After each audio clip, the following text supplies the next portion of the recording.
This is Nick Baisley from FilmSnobbery. I am back here at the Plaza Cinema Cafe at the Orlando Film Festival. We're on awards night right now, and I am here with Mr. Ralph Clemente.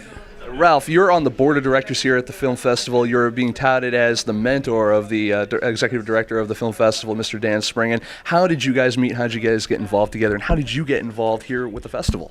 Well, Dan was one of my students a number of years ago, and what really set him apart from everybody else, that there's an application. That application has an essay question, and he kind of wrote a script about the anxieties of finding out if he was accepted into film school.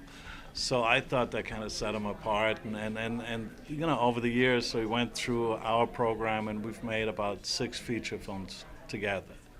Now, you're a well-established film professor as well over at Valencia College. It was noted, we were both on a panel together, it was noted during that panel that even Steven Spielberg has called your class one of the best film classes, if not the best film class in the world. When you're teaching, first of all, how do you carry on with that weight on you? But also, you know, when you're looking in your classroom, you look at your students. What is the first and foremost thing that you try to impress upon them? Is it technique? Is it style? Or is it character? And when I say character, I don't mean characters in a movie. I mean character as a director or as a producer. Well, I think, you know, all art comes from within. You know, it's not about the stuff that you use to create it. It's the stuff that you bring. It's the essence of who you are, and I think that's the most important thing about you know, young people. I try to take them back, and we watch films, not traditional films necessarily. You know, we watch Man and a Woman, I'm Cuba.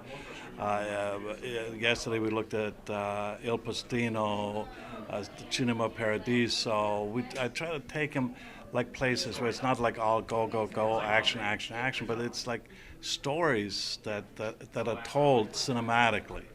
And so I look from young people for dedication, commitment.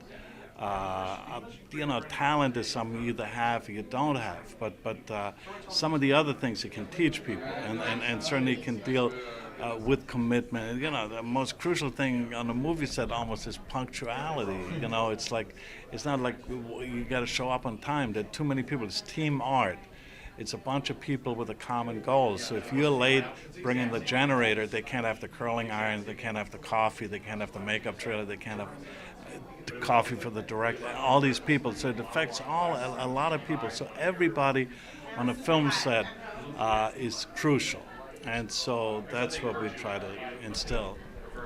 Now, you talk about what you can teach, obviously, as far as that is concerned. What can't you teach? You know, when you, I'm sure you must get students where, you know, you look at them over the course of, you know, what they're doing, and you say, this just might not be for you. What can't you teach them? Well, you know, it's like everybody has a different talent, a different area what they're good at. You know. You can tell if they're going to be directors, if they're producers. And I had one individual, I don't want to mention any names, who, you know, it's a film student at University of Miami. He wasn't very good at making films, at directing films, but he had tremendous talents in terms of producing and making stuff happen and stretching a dollar and making.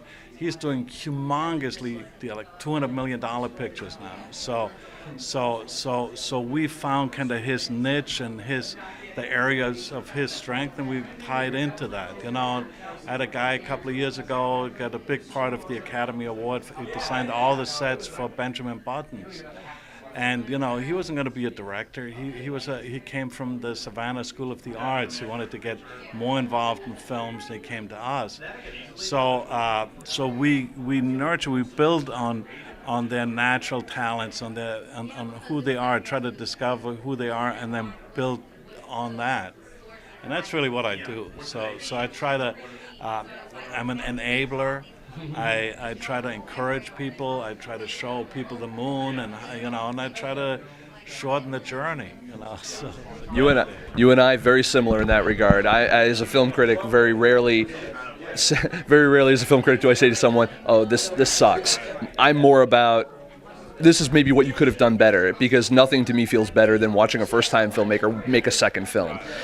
Do you have Toughest film to make is the second film. the sophomore film? Well, yeah, because the first film, if you got a rich aunt or somebody to put up a few bucks, you can go. But that first film's got to do something in order to be a second film. So that's the single most difficult film, the second film.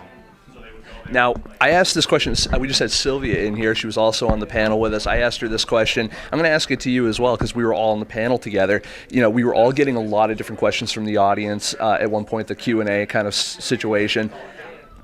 I'm sure that's not the first one you've done. Even especially being a teacher, you're bombarded with questions all the time. My question for you is related to that, which is, what question do you wish you would get asked? What question? Like I said, I get so many questions. Sometimes I'll shape the question in a way where I can maneuver the answer. So I think that's Like what you're going to do now. Yeah. So so what would I like to be asked? There's always there's always ongoing dialogues, and especially in independent film, and whether it be production, distribution, marketing, and everyone definitely has an opinion on which way is the best and all this kind of different thing, and I'm sure there's different methods of teaching as well. And I'm sure as a teacher, every year you have a class, and I'm sure there's a great portion of the class that's going to always ask that same couple of questions. Is there one question that you're like, I just wish a student would ask me this one question because I have a great dialogue to present to them about it? Well, the toughest question is really, and again, my film program where I teach now, we teach technology. We teach the below-the-line skills, not the creative. That's what I did at University of Miami for 10 years, is to teach directors, producers, writers. But here it's about the filmmakers, the people who make it happen, the sound technicians, the camera people, the lighting people, the grips, the dolly grips, the art department, the assistant directors, the production people, and so forth and so on. So it's a different type of a thing. We try to give them marketable skills, so it's not just to encourage their dreams, but and most of them want to be directors. Okay, in the first day of class, we go around and we say, what do you want to be when you grow up? 70-80% they want to be directors, But to be a director in contemporary film, you have to know so many things about so many different areas. You got to know CGI and cinematography and music and editing and art and post-production sound and all them and bartending and you got to be a shrink and a psychologist and a mother and a father and a brother and a cousin. You got to be so many things to so many people. So we try to get into those areas, but when they walk out of my program, they have marketable skills that are worth something in the marketplace. Because if you want to make a film and you need a good director, you can go to the film screenings at USC and you can pick the sharpest person in that class, and if you have a decent project, you can probably get them to pay you money to let them direct. So directors are much easier to find than a good lighting technician or a good sound recording. That first two films, the one we made with Don Johnson that made several top 10 pictures of the year list, Cease Fire, the highest paid person on that crew was the sound mixer. Because student films, the easy way to always spot them is to have horrible sound. But it's often a blessing because the acting is even worse. So if you can't understand the acting, the sound is good. So we train different people. So it's not so much about, we have to teach them a certain amount of technology and the changing technology, evolving technology. This is a renaissance. This is people making films on their cell phones and on still cameras, the Canon D5 and 5D Mark II and all that, yeah. So it's a different age. It's like marketing on the internet. It's we worked with the Blair Witch guys before they made the Blair Witch, and I still deal with them now. but they understood the internet. That film was brilliant in the way it was marketed, and the hints and the rumors and all the stuff, the type of advertising that they really invented to get that film and to get the buzz and to get that film to do $249 million on an investment of about 20,000. So they kind of invented that whole thing, and it was nice to follow the process of how it's tough to revisit that same formula, which they've been trying to do, but the concept and what they had and the doors they opened for independent films, because everybody got to say, listen, man, put some money in my film. Look at the Blair Witch Project. They made 20,000, made all this money, So Look what they had to do it. Yeah, but trust me, every independent filmmaker has mentioned the Blair Witch several times in their pitches to their financial people. That's just the way it is.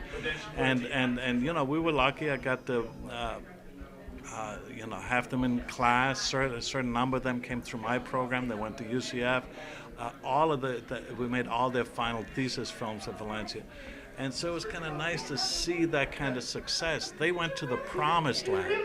They went to every independent filmmaker dreams about it. So, we want to be independent, we want to tell our stories. But it's nice to do all those things and to make a bunch of money. And they went there. They reached that. Now, you've been in the film industry. You've made many feature films. I think you said over 60 feature films you've been involved with, and honorary Emmy Award winner. We'll even flat out just say Emmy Award. You got the statue. That's all that matters. No, but you're here at the Orlando Film Festival. I'm sure you've been to several film festivals over your course of your career with the various movies you've been involved in. What makes the Orlando Film Festival special? It's nice here. We have a very open door. It's free to the public. Free. That's a great F word, And it's a four-letter word that won't be censored. Absolutely. And so we encourage people. We try to get the filmmakers to come by thumb, by car, by plane, however they can get here. And to participate and to screen their films to the public. We have a beautiful facility, it's beautiful theater, 7 screens in this one facility. And I've been to Sundance a couple of times, and theaters, you're going through the snow and the freezing, and they're not all in the same place. They're all over the Salt Lake City, Park City, they're even divided by many miles. And then every room bigger than this is screening a film during Sundance. They got all these other dances happening at the same time. Van dance, a guy showing movies right out of his van.